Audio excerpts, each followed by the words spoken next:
Aujourd'hui, on parle du Smart Territory Framework. ESACO, c'est quoi ça? C'est une solution open source pour déployer une plateforme de données interopérable avec des objets connectés, un data lake et le tout basé sur des standards et le tout en un temps record.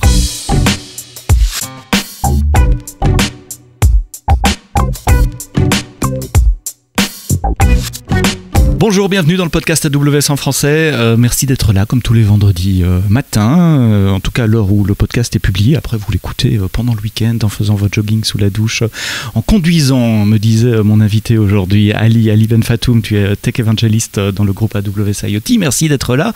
Tu es le papa du Smart Territory Framework en quelque sorte. C'est quoi? On essaye de faire quoi avec le Smart Territory Framework?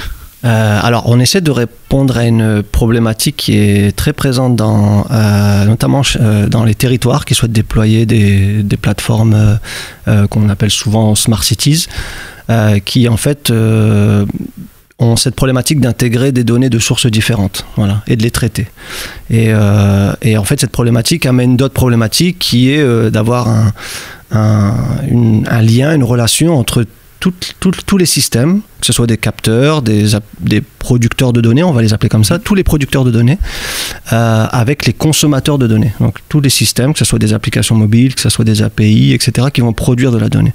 Et la problématique, quand tu as un système avec des sources de données hétérogènes, c'est que quand tu gardes un lien, un couplage entre les producteurs de données et les consommateurs de données, tu te retrouves avec parfois des milliers d'interfaces entre les deux à maintenir. Et donc le Smart Territory Framework, ça appuie sur des standards et des technologies open source pour uniformiser en fait au sein d'une plateforme cœur tous les flux de données pour qu'en fait on ait un découplage total entre les producteurs de données et les consommateurs de données, ce qui fait qu'au final tu peux avoir des équipes même indépendantes qui vont travailler sur des producteurs de données, intégrer des nouveaux capteurs, intégrer des applications legacy, etc. Et de l'autre côté aussi des dashboards qui soient développés et qui ne changent pas quand tu introduis une nouvelle source de données qui produit le même type de données. Voilà pour le concept. Je vais rephraser pour voir si moi j'ai bien compris. Donc l'idée c'est de faire un data lake, pour dire, j'avais envie de chercher un autre mot que data lake, mais un répertoire de données, un stockage de données uniforme et centralisé. Uniforme, c'est important. Donc les différentes sources de données vont déverser leurs données, mais dans un format standard, pas dans le format produit par la source de données elle-même. Après, ces données peuvent être échangées, on peut mettre un dashboard devant, etc. À super haut niveau, c'est ça? C'est exactement ça. Et pour aller vraiment dans le très concret, imaginons qu'aujourd'hui tu aies des capteurs qui mesurent la qualité de l'air extérieur, par exemple. Et donc cette qualité de l'air extérieur, selon le fournisseur d'équipement, tu vas avoir un format de données, peut-être même une technologie. Tu vas utiliser du LoRaWAN, etc. Et donc, imaginons que demain tu introduises une nouvelle source de données, ou alors que tu fasses un partenariat avec une société extérieure qui te produit aussi de la donnée de qualité de l'air. La problématique que va résoudre le Smart Territory Framework, c'est que du côté de ton consommateur de données, donc imaginons que tu aies une application mobile ou même un dashboard pour visualiser l'état de la qualité de l'air extérieur, en fait, tu vas avoir cette donnée qui va être uniformisée, la qualité de l'air va être stockée comme de la qualité de l'air, suivant un modèle d'information standard. Et donc, en fait, le dashboard que tu auras créé avec cette première source de données, tu n'auras pas besoin de le changer parce qu'il il traitera toujours de la qualité de l'air standardisée, peu importe le nombre de nouvelles sources de données que tu ajoutes. D'accord. Alors, on va essayer de faire deux choses. On va parler des use cases. Tu as donné un exemple, mais en préparant ce podcast, tu m'en as donné 10 000 autres. Et parfois, c'est waouh, ah ouais, tiens, les villes, les collectivités peuvent faire des choses comme ça. On va peut-être commencer par les use cases. Et puis après, on va aller dans la technique et dans les détails. On va peut-être suivre un morceau de données depuis sa source jusqu'à sa consommation dans un dashboard pour voir les transformations, etc. et les composants qui sont disponibles. Et puis aussi les services AWS, parce que je ne l'ai pas dit, mais on est dans le podcast AWS en français, donc forcément, ce framework se repose sur les services AWS, notamment IoT, mais pas que. Des use cases d'abord. Qualité de l'air, circulation, température, à quoi ça sert? Enfin, quels sont les cas que tu vois chez nos clients? Alors j'ai un très beau use case d'ailleurs qui est inspiré d'un use case qu'on avait développé avec la ville de Drancy. Tu avais reçu David Larose dans ton podcast. Donc la problématique était de mesurer la qualité de l'air dans les écoles, et donc un très bon use case, c'est en ce moment on travaille sur une solution de jumeaux numériques, donc de digital twin d'une salle de classe, en fait de plusieurs salles de classe, mais prenons l'exemple juste d'une salle de classe. Un jumeau numérique, c'est quoi? Alors un jumeau numérique, c'est une très bonne question. Ça va être une représentation, on va dire numérique, d'un objet ou d'un concept que tu vas avoir dans le monde réel, avec la possibilité d'avoir son état en temps réel et d'interagir avec ce jumeau. Voilà, c'est un simulateur de ma salle de classe où je vois ma salle de classe, la position des capteurs, les taux des capteurs, etc. Exactement. Ouais. Donc tu vois, tu peux avoir plusieurs types de visualisation dans les jumeaux numériques. On voit souvent la visualisation 3D. D'ailleurs, dans l'exemple que je vais prendre, c'est une visualisation 3D. C'est plus impressionnant, voilà. Évidemment. Mais c'est pas forcément toujours le cas. Il y a des cas où tu peux créer des jumeaux numériques avec des plans en 2D. Et ça sert à quoi d'avoir une représentation de ma salle de classe en modèle informatique? Alors, et d'ailleurs, ça rejoint l'idée principale du Smart Territory Framework, c'est vraiment de permettre aux territoires, aux décideurs, d'avoir le maximum d'informations et de comprendre holistiquement ce qui se passe sur un territoire.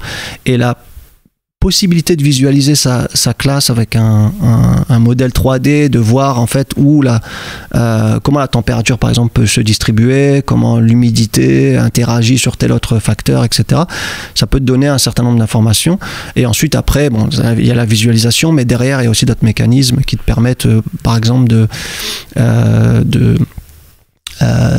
de surveiller l'état de la température, et de prendre des actions très simples, ou de la qualité du CO2 par exemple, et de prendre des actions très simples comme ouvrir une fenêtre si tu vois que le niveau de CO2 est au-dessus d'un seuil défini. Ça permet de faire des prévisions aussi, des analyses. Il y a un si j'augmente ceci ou si ceci diminue, comment ça réagit, donc de simuler.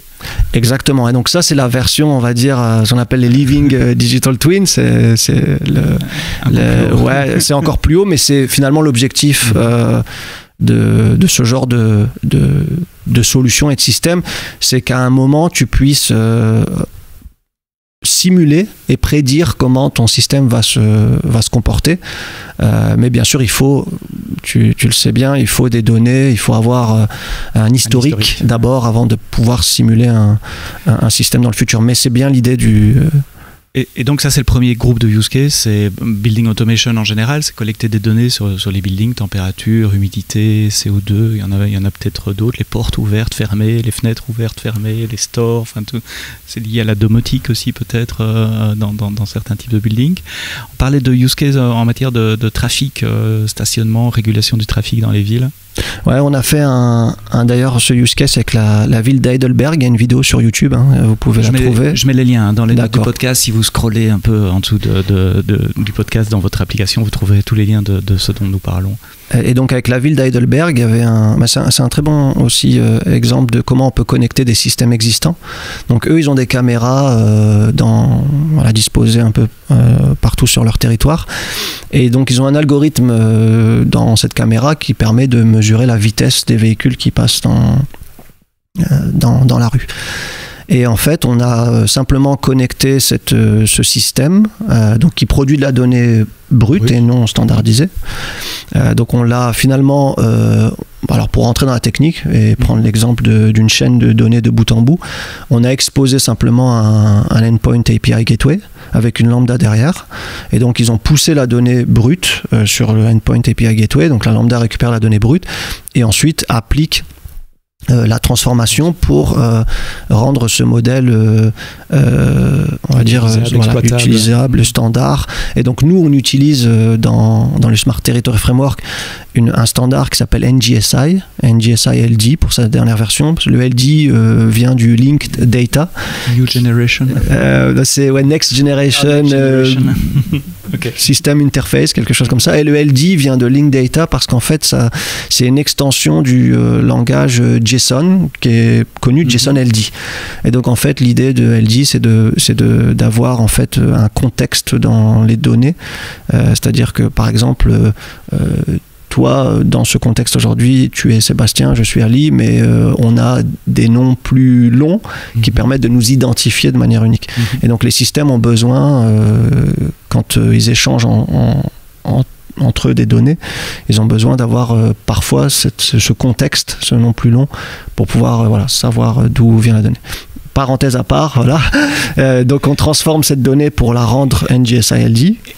Et donc ils connaissent les voitures, la quantité de voitures et leur vitesse. Qu'est-ce qu'ils font à partir de cette information? Et donc ils la poussent dans le cœur du Smart Territory Framework, et donc ça atterrit dans un, comme tu le décrivais, dans un data lake qui est sur S3. Et donc à partir de là, il y a déjà un premier niveau simplement d'information qui est, on a fait ça très rapidement, en une demi-journée, on avait déployé le cœur du Smart Territory Framework, on avait créé ce data producer, et ensuite on a simplement visualisé avec QuickSight, ça aurait pu se faire avec Grafana aussi, simplement le pic de circulation, voilà, ou en fonction du temps, les vitesses dans les rues. Donc on a pu avoir une visualisation cartographique de l'état de la circulation dans le temps et des pics. Et on s'est rendu compte par exemple qu'il y avait une rue, il y avait un pic à 130 km/h, vitesse max, et vitesse minimum, je pense que c'était 15 km/h qui avait été mesuré. Donc là tout de suite, tu peux te dire mais qu'est-ce qui se passe? Donc, ça t'aide à la compréhension. Et imaginons derrière que tu te dises tiens, cette rue-là c'est problématique parce qu'il y a une école. Alors on va mettre un ralentisseur, etc. Donc c'est le premier niveau d'information.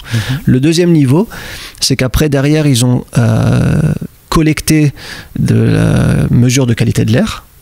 Et l'idée du Smart Territory Framework, ça prend vraiment son sens quand tu agrèges des données de sources différentes, hétérogènes, et que tu les connectes entre elles pour avoir justement l'information, parce que sur ces systèmes-là, il faut avoir une approche holistique. Tu peux pas découpler la qualité de l'air du trafic, la gestion des déchets, du trafic. Enfin, tout est plus ou moins. C'est des systèmes complexes, donc tout est interconnecté. Et donc, ils ont mesuré la qualité de l'air, et ça leur permet réellement, concrètement, pas au doigt mouillé, de comprendre quel est l'impact du trafic sur la qualité de l'air.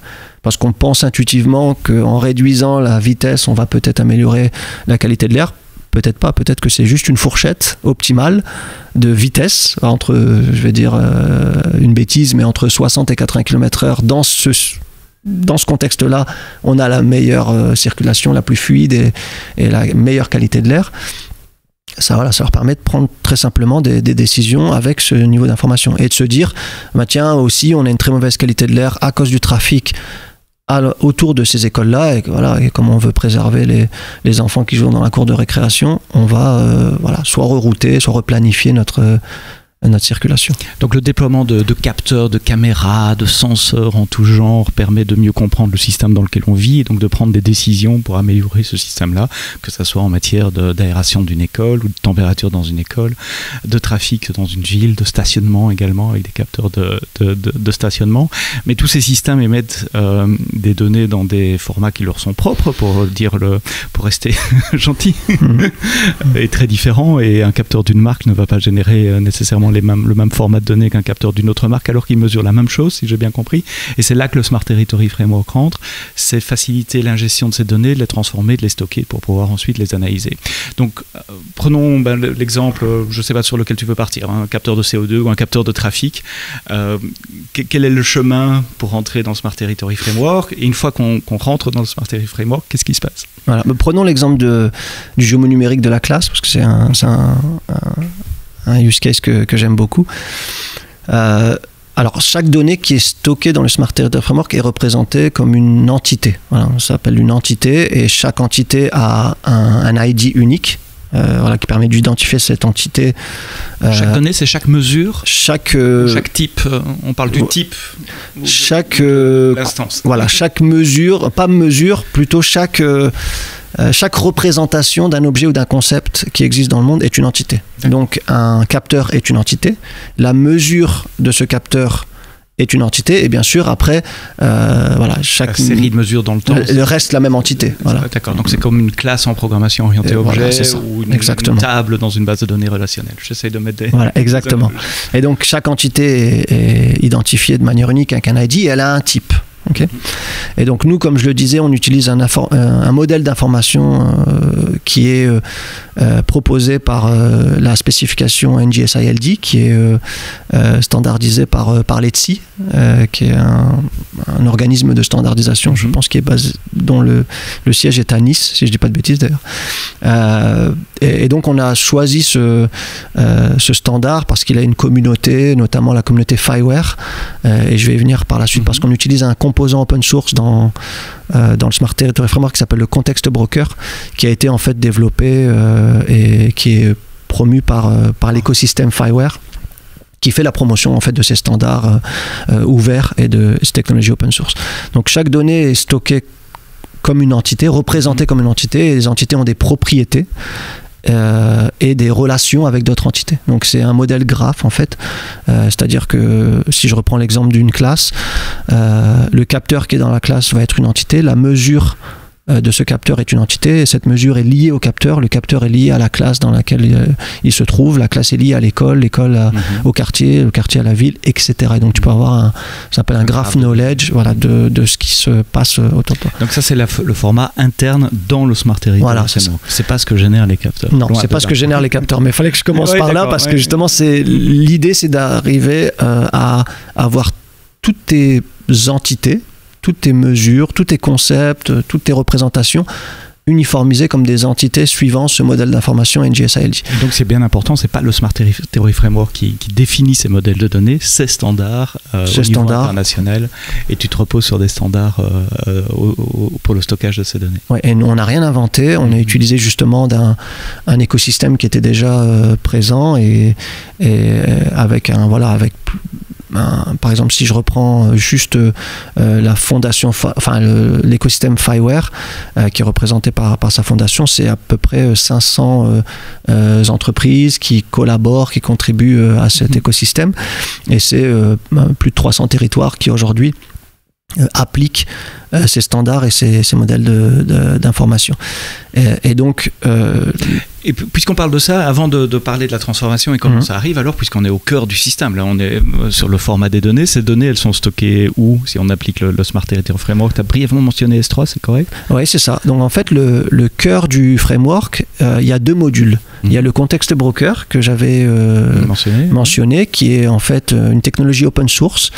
Donc ça se trouve sur GitHub, il y a plusieurs implémentations du Context Broker, et donc nous on a pris une implémentation du Context Broker existante, et on l'a finalement fait passer à l'échelle avec des services comme Fargate, etc. Voilà, donc ça c'est un premier point. Et on y a adossé un deuxième module qui s'appelle le STF IoT, qui va venir on va dire, enrichir les capacités du Context Broker, qui en fait, le Context Broker, c'est une base de données qui te permet de stocker tes entités avec une API standardisée qui est aussi standardisée par NGSI. Donc NGSI en fait te donne, la spécification te donne deux standards, le format de données et l'API.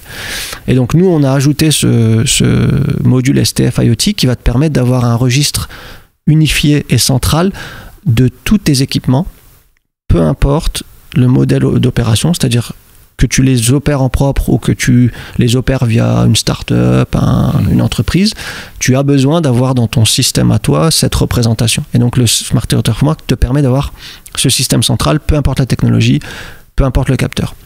Ça te permet aussi d'avoir un jumeau numérique qui te permet d'interagir en temps réel via ce qu'on appelle, c'est une feature de AWS IoT qui s'appelle le Device Shadows. Donc ça te permet d'avoir l'état de ton capteur en temps réel et d'interagir avec ce capteur même quand il est hors ligne. Voilà. Donc ça c'est la fonctionnalité Device Shadows. Et chaque information qui est poussée dans le STF IoT, elle est répliquée avec le Context Broker, et elle est aussi stockée pour la donnée historisée dans S3. Et donc en fait tu te retrouves avec un data lake, on peut appeler ça comme ça, dans S3, avec toutes tes données qui sont partitionnées par type, avec les timestamps, et derrière tu peux très facilement, donc là on va passer du côté, on sort du corps mais on va passer un peu du côté data consumer, tu peux très facilement aller requêter ton data lake avec Athena, avec les bonnes partitions, et voilà, et avoir des informations sur la qualité de l'air, avec le trafic, ce que je mentionnais tout à l'heure, très facilement, parce que la donnée est structurée. Elle est bien partitionnée, et donc en fait ça rend les... Et documentée aussi, donc on peut brancher n'importe quelle visualisation, Exactement. que ce soit programmatique ou humain. Tu as mentionné QuickSight tout à l'heure, mais ça peut être n'importe quel système Grafana, de dashboarding, Grafana ou des web Tableau apps, et les autres, où on peut développer sa propre application dans les cas. Donc ça c'est le cœur, c'est le noyau du système, le stockage des données, la visualisation. Je voudrais revenir sur le Context Broker. C'est quoi le rôle exact du compte? Donc c'est une application qu'il faut déployer. Tu as mentionné Fargate, donc ça tourne dans des containers en serverless. C'est quoi le rôle du Context Broker? C'est un message hub? C'est lui qui va router, transformer les messages? Alors en fait le Context Broker il te permet déjà de stocker toutes tes entités, en tout cas la dernière valeur connue de tes entités dans une base de données. Donc derrière, si je prends l'exemple d'une des implémentations du Context Broker, ça va être une base de données soit PostgreSQL, soit MongoDB, peu importe. Donc tu as ces entités qui sont stockées, et derrière il va te permettre plusieurs fonctionnalités, notamment des geoqueries. Donc tu peux tout simplement demander au Context Broker avec une requête: je veux connaître toutes les entités de type mesure de qualité de l'air 500 mètres autour de cette coordonnée. Oui, donc le Context Broker, c'est beaucoup plus que juste un comptage de messages, stockage de messages. Il fournit une API d'interrogation sur le modèle également. Ouais, une API pour requêter et publier des entités. Et pour publier. Et récupérer les entités avec des requêtes geoqueries, mais aussi te permet de créer ce qu'on appelle des subscriptions, donc des abonnements. Et l'idée des abonnements, c'est de souscrire à des changements d'état ou d'entité en fonction de conditions que tu vas définir dans ta alerter si le taux de CO2 ou la température dans telle classe descend. Exactement. Ou dans toutes les classes. Donc tu peux souscrire sur une ID en particulier, donc en disant cette entité, ou alors ce type d'entité, toutes les mesures de qualité de l'air, je les veux. Et donc ça te permet aussi de plugger, de communiquer avec des systèmes indépendants, et au lieu d'avoir un modèle où ils vont faire du pull, tu peux leur faire du push, leur dire voilà, aujourd'hui vous allez récupérer les informations, je vais vous pousser les informations de qualité de l'air parce que vous êtes par exemple au sein d'une collectivité, le département environnement, ils ont besoin d'avoir ces données là, et donc toi tu vas les collecter, les structurer et leur pousser les informations dont ils ont besoin, sans qu'ils aient besoin d'aller eux faire de la requête.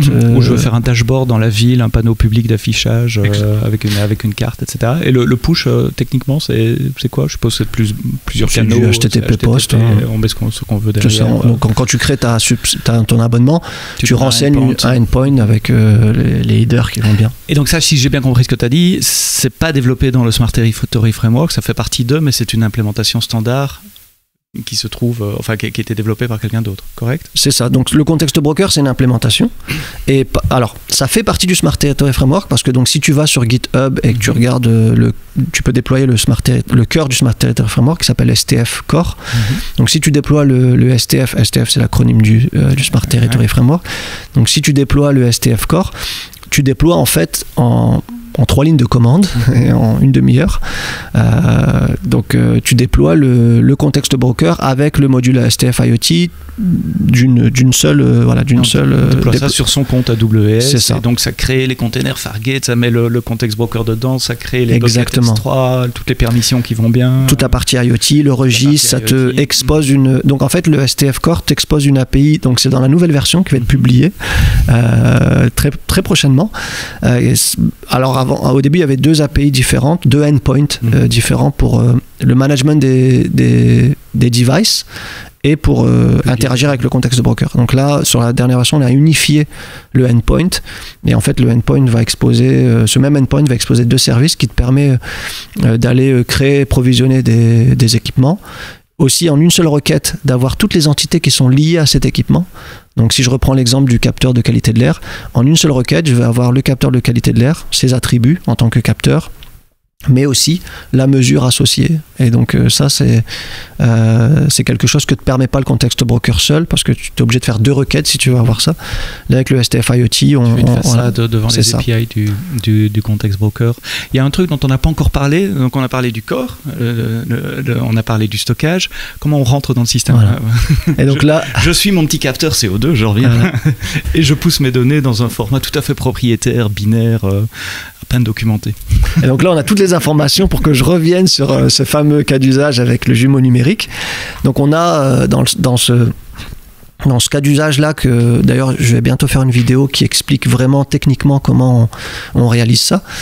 Donc partons de deux capteurs qu'on a, donc c'est ce qu'on va montrer dans la vidéo. Un premier capteur LoRaWAN qui mesure la qualité de l'air, enfin plus précisément le CO2, la température, l'humidité. Et on a un deuxième capteur qui mesure aussi ces mêmes informations, mais aussi en plus la lumière, donc le taux de l'illuminance, je pense que ça se dit comme ça, et le bruit. Voilà. Et donc on va connecter ces capteurs, en l'occurrence dans ce cas précis on utilise AWS IoT Core for LoRaWAN qui te permet de créer un réseau privé LoRaWAN et d'enregistrer tes capteurs. Et donc ces capteurs vont émettre des payloads en octets, en bytes.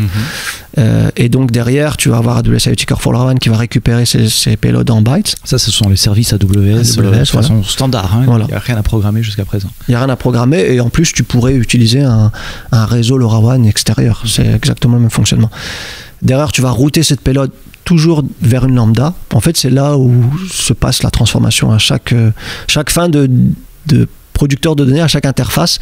Lambda. Voilà, tu vas avoir une lambda qui va avoir un rôle très précis, qui va prendre la payload brute, qui va créer une entité de type, donc tu vas avoir des data models, notamment on utilise les smart data models, qui sont des data models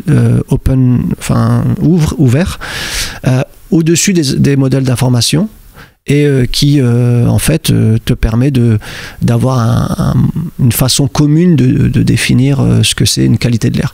Et donc ça aussi, on ne l'a pas inventé. Il y a une initiative qui s'appelle Smart Data Model qui compte plus de 900 data models pour les smart cities, smart building, smart manufacturing, donc plusieurs domaines, et qui sont ouverts, collaboratifs. Donc tu peux, si tu considères qu'il manque une propriété dans ce data model, tu peux collaborer. Donc voilà, donc on va transformer cette donnée brute en entité suivant un data model. Donc là, Indoor Environment Observe, pour en choisir un qui existe vraiment en smart data model. Et donc on va avoir les propriétés CO2, température, qui vont toujours avoir les mêmes noms pour les deux capteurs qui proviennent voilà. Et chaque capteur va avoir son flux, sa lambda dédiée, tu vois. Donc on va avoir une lambda pour le premier capteur qui mesure que la température, CO2, humidité, et on va avoir une deuxième lambda parce que forcément la payload brute n'est pas la même pour le capteur. Et ce que je décris là, ce sont des pipelines complètement indépendants, c'est des data producers indépendants.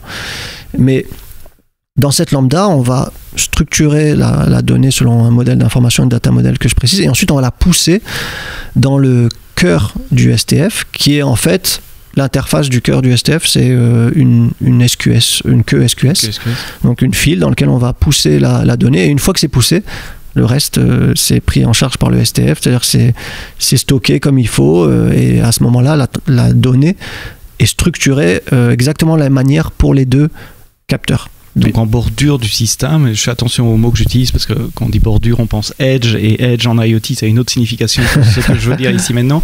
Je veux dire, à la périphérie architecturale du système, il y a ces fonctions lambda qui vont recevoir les données des capteurs, les transformer dans le format standard dont on parlait tout à l'heure, et puis les pousser vers le STF Core pour le stockage et l'archivage des données. Tu as une idée du nombre de connecteurs qui sont disponibles de lambda de transformation Alors, pour l'instant, on en a publié un sur le smart parking. Donc, on avait un use case d'ailleurs aussi avec la ville de Drancy, qui a un capteur parking LoRaWAN Bosch qui te permet de simplement mesurer la présence d'un véhicule ou non sur une place de parking. Qui se met en dessous du... C'est ça, c'est une boucle magnétique. Et donc, on a fait le travail de décoder le payload et ensuite on l'a publié sur GitHub. Mais pour être honnête, développer ce type de connecteur, et donc là j'ai pris l'exemple de capteur, mais ça peut être même avec des systèmes legacy. Oui, ça peut même être une application qui pousse des données. C'est n'importe quoi qui peut appeler une API avec un format de données. C'est ça. La lambda transforme dans un autre format et envoie ça vers le... Exactement. Si tu as accès à la donnée, c'est bon pour être un data producer. Et donc, pour créer un data producer, en moyenne, c'est pour n'importe quel déveauteur lambda, c'est 2 heures de codage, une heure. Plus pour le test, etc. Ouais, une heure. Et en réalité, le test, si aujourd'hui, tu as un modèle d'information standard et un data model. Donc, il y a pas énormément de marge d'erreur. Enfin, il n'y a pas c'est toujours les raison d'erreur. Voilà. Ouais, bien sûr. Le champ qui manque. Le champ qui manque, etc. Bien sûr, il faut coder ça proprement. Ouais. Mais je veux dire, c'est pas un gros système à développer. Ce sont des micro-systèmes à développer qui vont assez vite. Quelques centaines de lignes de code maximum. Un maximum. Grand maximum. Ouais. Pour donner, je crois qu'il y a la Lambda qui fait ça pour le smart parking sur GitHub. Ça doit être si tu enlèves vraiment toute la partie autour, une dizaine de lignes pour transformer, c'est tout. D'un format vers l'autre. Tout ça, c'est en open source, c'est sur GitHub. Il y a le lien vers le GitHub dans les notes du podcast. Comment tu vois le futur quand tu passes la majorité de ton temps en face de clients? Qu'est-ce qui te demande comme évolution? Vers quoi on va? Alors, il y a deux aspects. Il y a fournir plus de data producers, enfin de producteurs de données. Comme ça, en réalité, je veux dire, il y a beaucoup de villes dans le monde qui utilisent le même capteur pour mesurer leur place de parking. Donc, pour eux, une fois que c'est sur le catalogue, une fois que ça a été développé, nous, c'est gratuit, c'est open source, c'est libre. Et pour eux, en fait, une fois que c'est sur le catalogue, le déploiement de ce producteur de données-là leur prend 5 minutes, en plus des 35 minutes qu'ils auraient investi pour déployer le corps du plateforme. Donc en gros, ils ont 6 lignes de commande, qui sont d'ailleurs 3 lignes de commande qui sont les mêmes pour le producteur de données et le consommateur de données, parce qu'on utilise Cloud Development Kit, CDK. Pour quasiment, pour le STF Core, c'est en CDK. Et pour les producteurs de données, consommateurs de données, on essaye aussi de tout proposer en CDK, comme ça, en 3 lignes de commande, c'est déployé. Et en plus, on peut versionner, etc. Et donc, n'importe quel territoire qui utiliserait ces capteurs, aujourd'hui, n'ont juste qu'à aller sur GitHub, télécharger la stack, la déployer, et en 5 minutes, ils ont leur capacité et ils peuvent enregistrer 1000, 100 000 ça répond à ma question suivante. En fait, c'est comment démarrer. C'est j'ai besoin d'un compte AWS, je clone le projet sur GitHub et puis j'ai tous les scripts CDK pour pouvoir démarrer. C'est ça. Faut pas de connaissances spécifiques AWS, un peu quand même. Alors on a essayé de faire un travail d'explication de tous ces concepts et ces standards qu'on utilise sur le GitHub. Sur le répertoire. Maintenant, il faut un peu de connaissances, mais voilà, il ne faut pas être expert parce que justement, on a fait abstraction de beaucoup de services pour les rendre complètement transparents. Et donc, en fait, quand tu déploies le cœur, alors si ça t'intéresse, tu peux regarder le code, comment c'est designé, l'améliorer parce que c'est open source, donc contribuer. Et sinon, si tu n'as pas forcément envie de toucher, tu peux considérer comme une black box. Comme une black box et de dire ce qui m'intéresse, c'est d'aller récupérer la donnée. Et pour revenir d'ailleurs sur le cas d'usage, parce qu'on n'avait pas fini sur le jumeau numérique, derrière, après, tu peux dire moi je déploie le STF Core.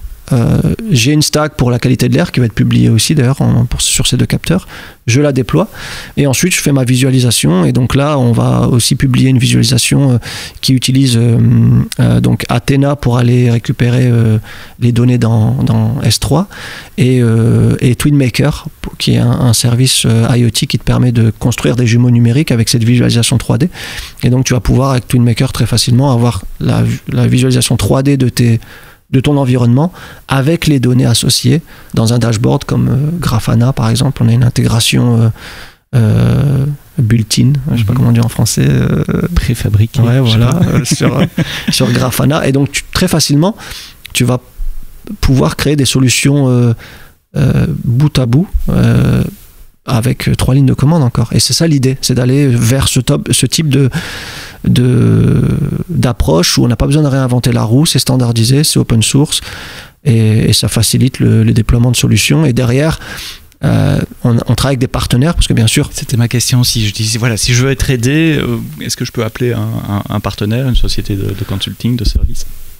Oui, alors, et c'est d'ailleurs la stratégie du Smart Territory Framework, parce que pour scaler, chez AWS, on scale via nos partenaires, et donc on travaille avec des partenaires, et d'ailleurs, on a fait un cas d'usage vidéo avec un partenaire en France qui s'appelle Serfim, D'ailleurs, un cas d'usage assez intéressant. Je vous invite à regarder ça sur la page YouTube d'AWS France. Exactement.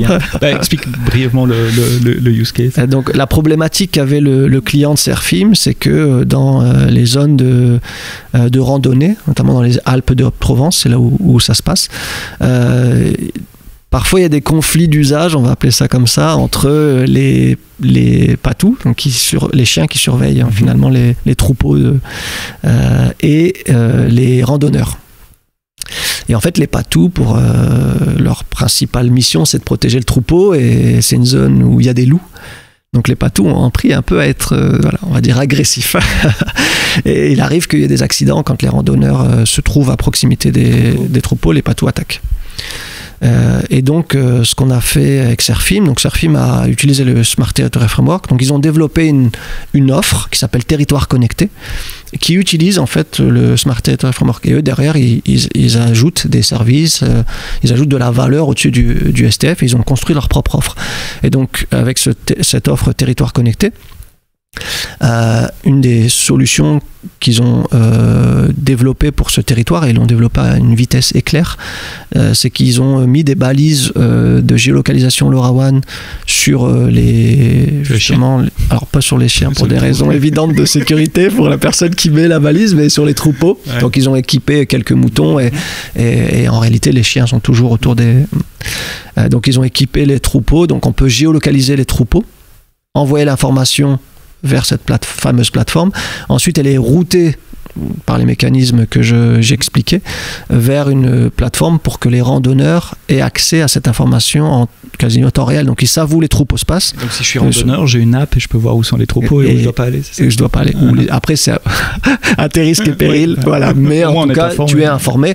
Et c'est un cas d'usage très simple, très facile à développer. Et qui est très utile, parce que derrière ça évite les accidents. J'adore parler IoT parce que là on est dans le concret, on est dans le réel, contrairement à d'autres domaines de l'informatique qui sont parfois beaucoup plus abstraits. Ici on parle de qualité de vie, on parle de trafic, on parle de qualité d'air dans des écoles, on parle de sécurité quand on se balade en montagne. Et j'aime bien ce podcast où on commence à parler LoRaWAN, capteur CO2, et on termine à parler randonnée dans la montagne et chien de berger. Merci Ali pour toutes ces explications. Donc le Smart Territory Framework en open source sur GitHub avec les notes et le lien dans les notes du podcast, et puis le lien vers les technologies, les partenaires et autres solutions qui peuvent vous aider à démarrer en quelques heures, si j'ai bien compris. En tout cas pour un prototype, on déploie en quelques heures, et puis on peut passer à l'échelle. Prochain rendez-vous dans le podcast AWS en français la semaine prochaine, vendredi matin, et d'ici là, quoi que vous codiez, codez-le bien.